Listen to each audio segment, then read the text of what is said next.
Ден 24, ноу ганджа. Днес осъзнах нещо, което като цяло не очаквах.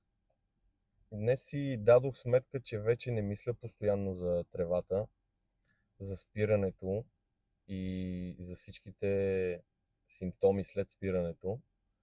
И за мен, честно да ви кажа, това е голяма промяна.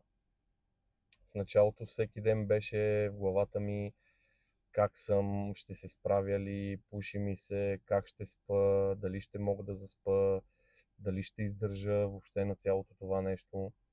Сега просто си минава деня.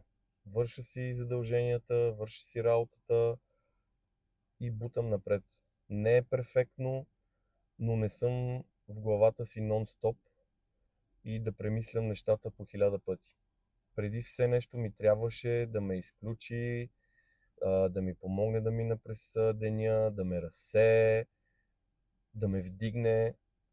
Сега нямам нужда, просто ставам и правя това, което трябва да направя. И честно казано, свиквам с това, свиквам, че ми е по-тихо в главата, свиквам да съм тук, в момента, без да бягам от себе си или от проблемите ми.